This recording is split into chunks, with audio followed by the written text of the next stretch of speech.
Hey everybody, this is Wardrake, and I am here to talk about cheating in games, just pretty much in general.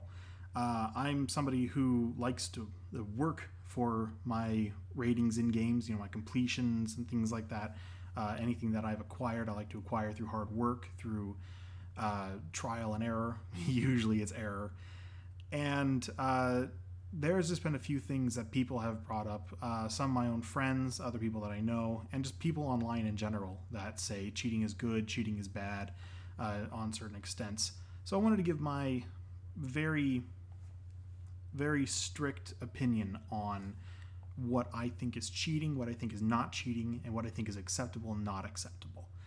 As a general rule of thumb, if you are cheating, by the definition I'm going to give, if you are cheating and you are doing it in an environment that you can affect other players, then you are doing something terrible. You are doing something very wrong. You are in the wrong, especially if it gives you an advantage over the other players, especially if it's something that you shouldn't be able to accomplish in the game.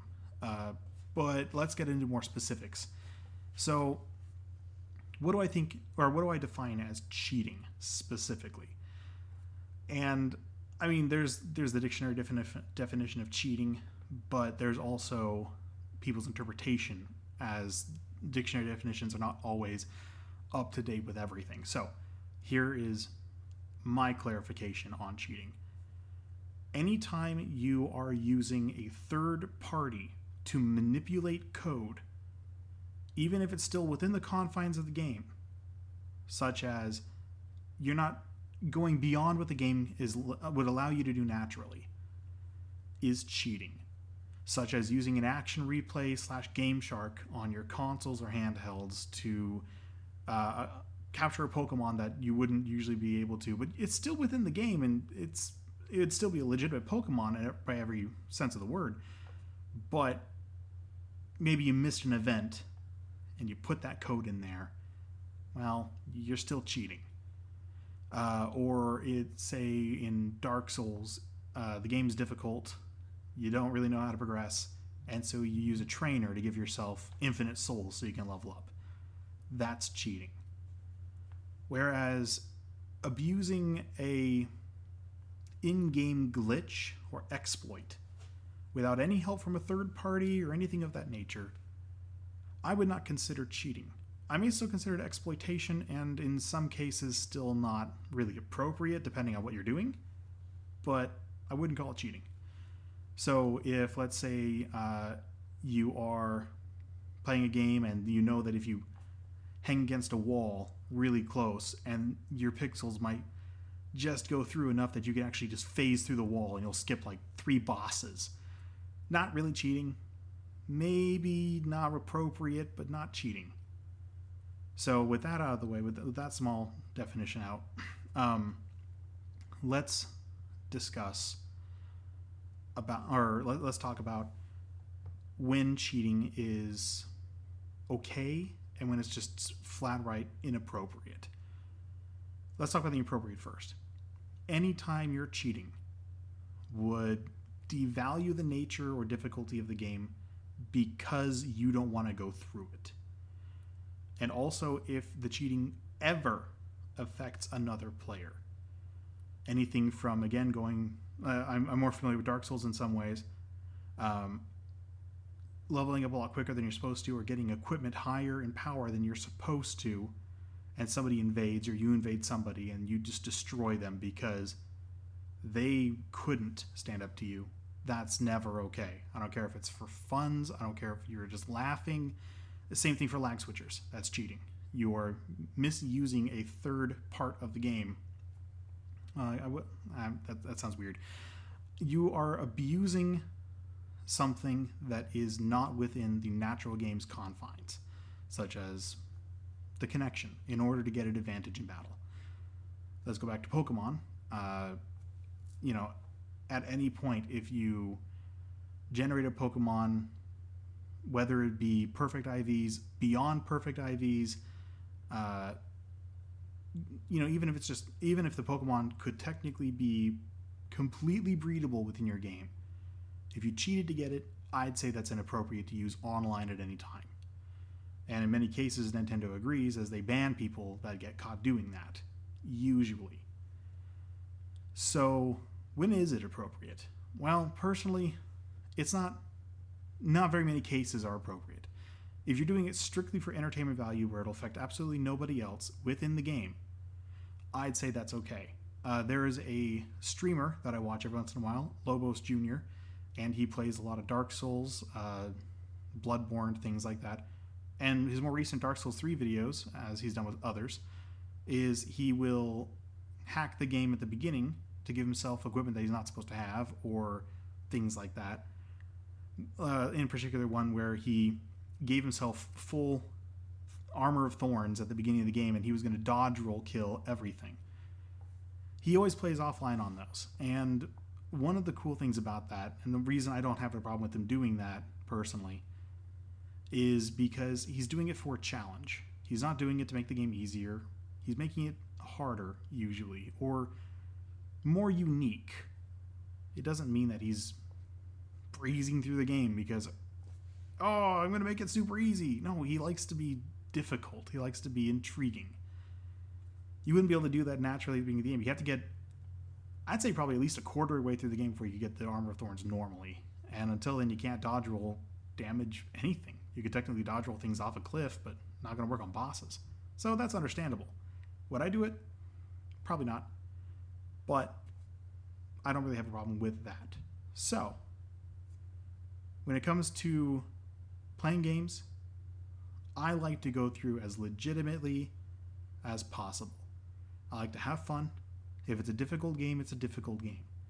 If it's too difficult, usually I'll put it down for a while and I'll come back.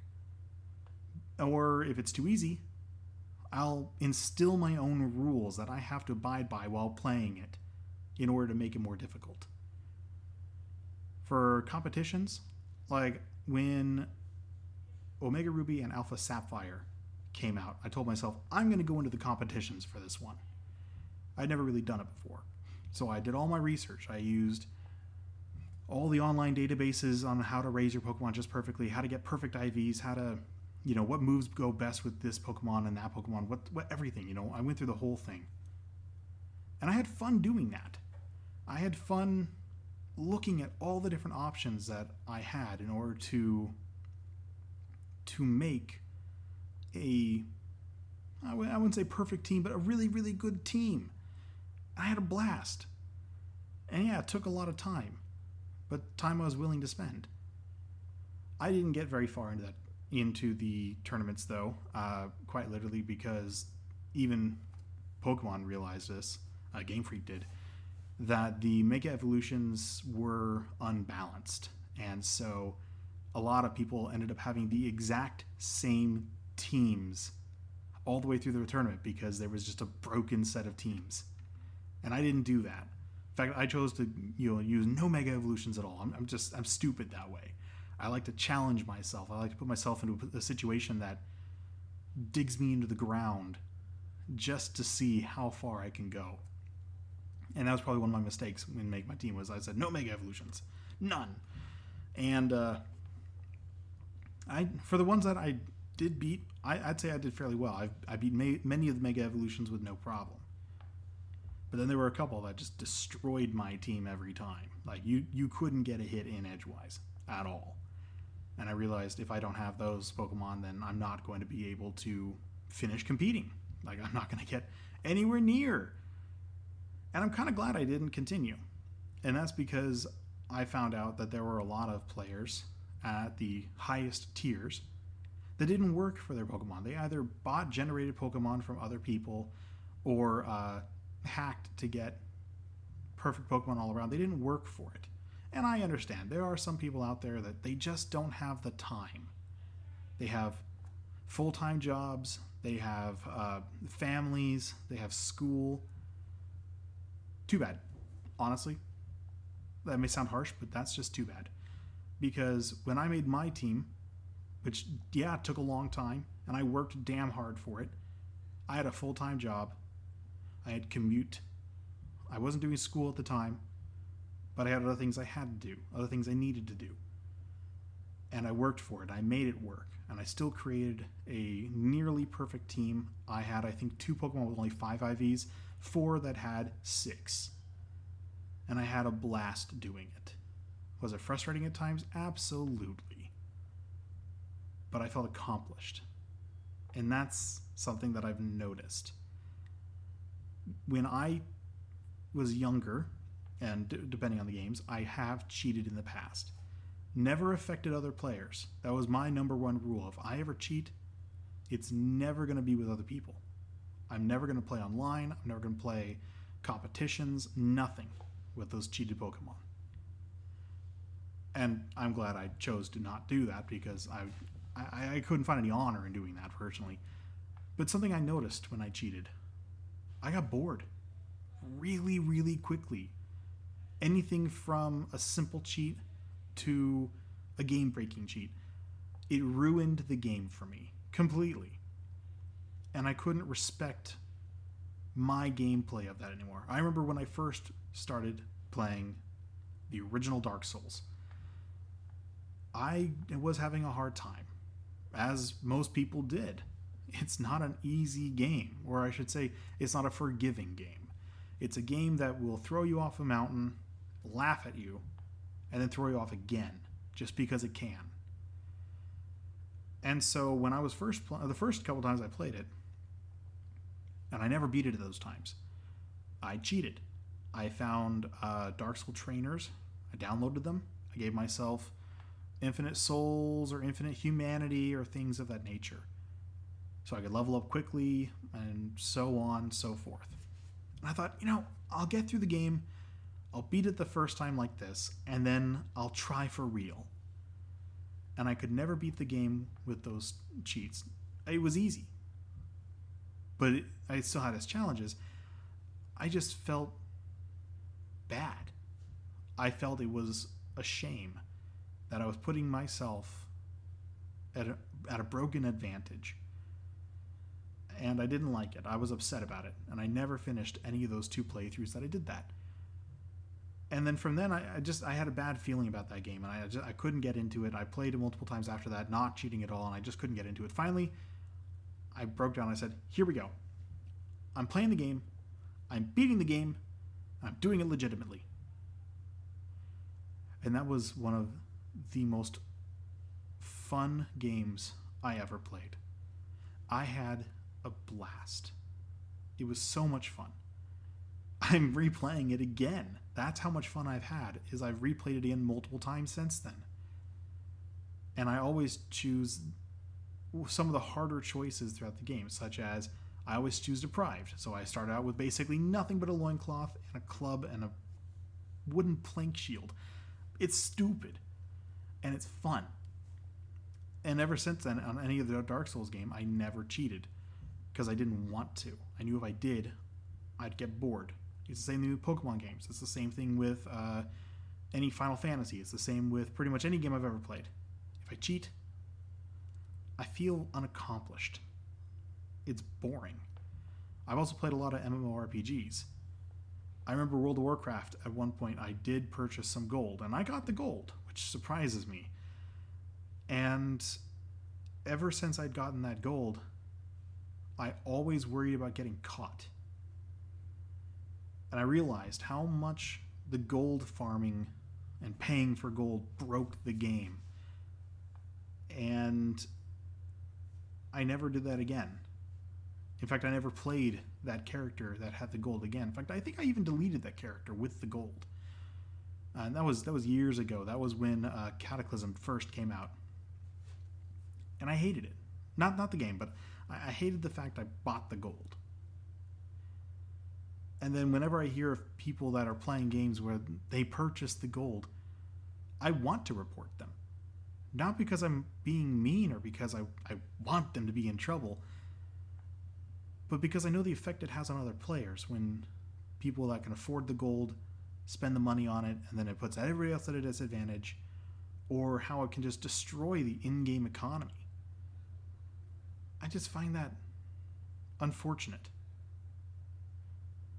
That people are willing to to cheat, to put themselves above others, just because they can.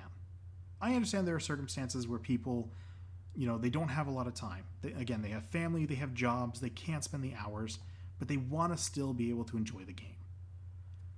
I understand that. And there are services in some games that let you work with that. I think World of Warcraft has a pay for your level ups now or something like that. I haven't really looked into it. And that's fine. The game creators are letting you do that now. But when game creators haven't let you do that, and you use a third party or something of that nature to give yourself a distinct advantage, I would say that's never okay. I would say that's ruining the spirit of the game, kind of taking a dump on the creator's original vision of what they wanted you to do or what they want you to do. And you don't show respect for the creators or the players. So, my overall opinion is, if it's an exploit, if you want to, take advantage of it. If not, don't worry about it. If you're cheating, if you're doing it for entertainment purposes alone, strictly that, sure, to a certain extent, I'd say. And if your cheat would ever affect another player for any reason, I don't care how minuscule, don't do it. Thank you for joining me. This is Wardrake. I'll see you guys next time.